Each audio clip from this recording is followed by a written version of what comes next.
What's up, guys? We are at it again. My guy Josh and I have gone head to head 3 times now, and you guys keep wanting more. For those who might be new to this channel, about 6 months ago, we did a video to see if you put experience up against equipment, who would win? And you guys loved that video. So then we did an editing rematch, and then we did a lighting rematch, and now we are back with a whole new competition. A lot of you in the comments wanted Josh and I to have an equal playing field, and for Parker to judge those results without knowing whose video was whose. So in this video, Josh and I see who can film the best love story with the same equipment and see if Parker can guess whose is whose. We want to see how much experience makes a difference, if any, when you have the same equipment. Now, Josh is our beginner and he's only been filming for a little under a year now, and just last month he filmed his very first wedding. So we thought it was appropriate to film something in that realm of love and romance to see just how much Josh learned. And this time, Josh and I are filming completely on our own.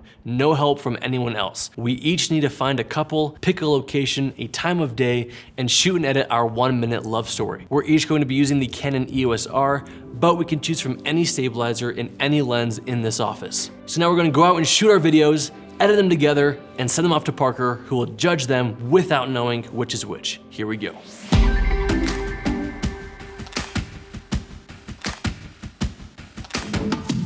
Gosh, this planet's trying to hurry so it doesn't get dark. Dang, you guys, that's hot. Woof. Well, how would you hug Maylee like if you missed her? Perfect. For this next pose, I want to create more depth in the shot than there already is. It's a really cute pose. So I'm going to take this little branch off this tree here, a trick I learned from my second shooter. I'm going to hold it in front of my lens just to create some good depth. Like I'm kind of brushing past the tree, but instead I'm really just holding it in front of the lens.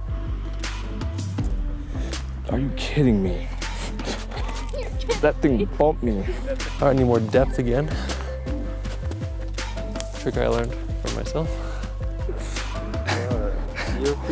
Try that. Nate, I've been chewing gum this whole time, bro. All right, smile at each other. Going for a slow kiss. Maybe that was too slow. I would love some fat snowflakes. And once again, it is now up to me to judge these 2 videos to see which one I like best and point out some of the things I like and don't like about each of them. Now, I haven't seen either of these. This is blind, completely blind. So first I'm gonna try and guess whose is whose, and then again, I'll point out which one I like and things that could be improved about each. So let's go ahead and dive into the first video. Here we go.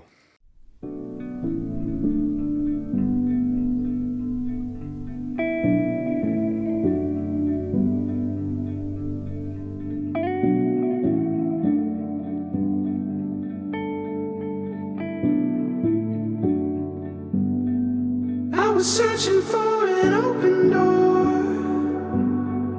I was looking for a peace of mind. It's a feeling that I tend to get. Won't rest until I make it right. Couldn't stand the thought of losing her before time had come. Like a storm that night, in the dark I came undone.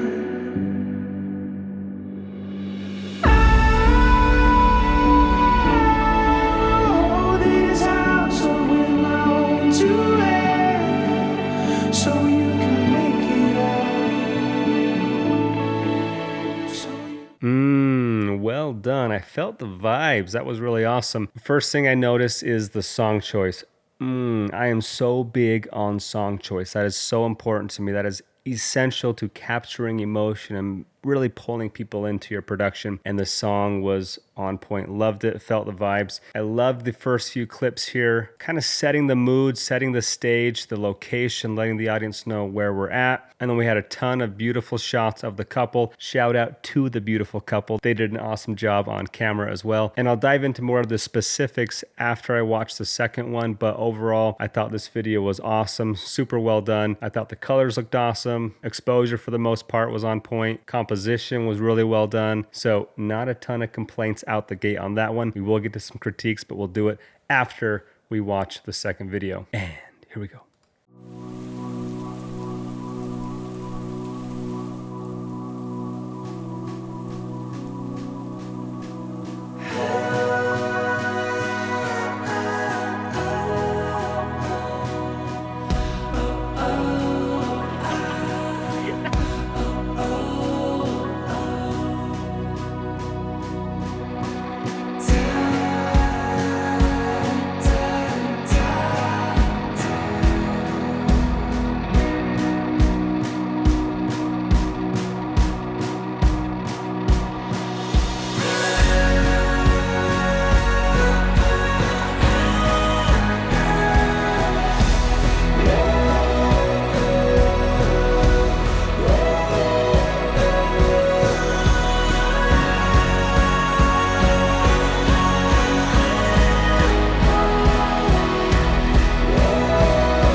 Beautiful.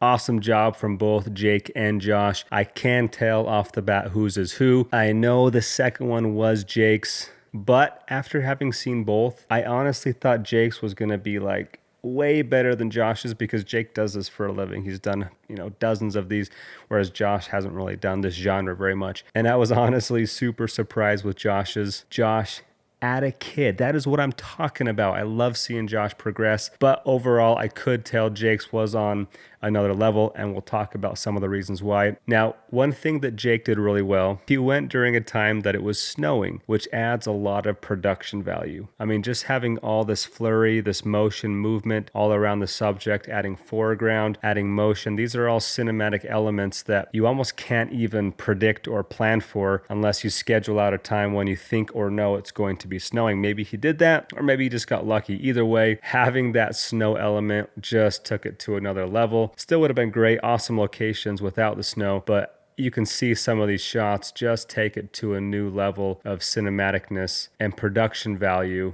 just by having that snow falling. Overall, I could tell Jake's was more directed. He's worked with couples, and so he can tell them specific things to do, specific poses. You see she's got her leg kicked up here, hand placement, certain poses, that kind of stuff even I'm not that good at. So that's something that Jake has just gathered with experience. Also, something that Jake did really well is he added a lot of movement, a lot of walking shots. You see a spin here, some running shots. So I could tell this was Jake's mostly, not mostly, but one of the biggest reasons I could tell it was Jake's is simply just the posing. He just knows how to work with couples, that kind of stuff. Again, even I am not very good at that, and he just rocks that. So that's something that comes with time. Jake teaches that in our Wedding Video Pro course, but he just has a lot of experience under his belt, and it shows.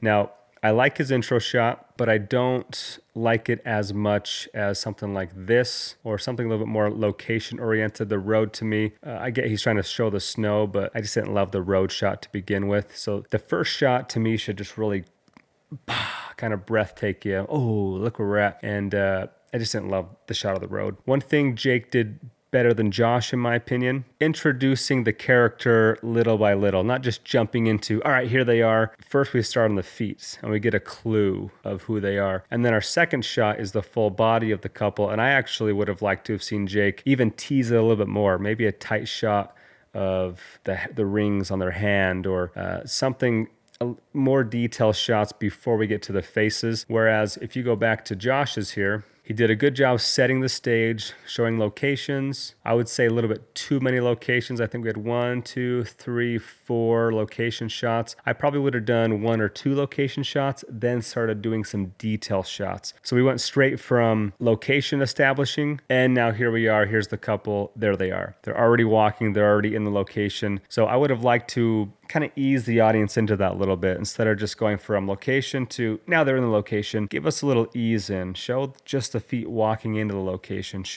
Give us some detail shots to kind of build anticipation to what we're about to see. And no offense to the beautiful man, but I would always start with the female. I like focusing on the female. They're usually prettier than the man.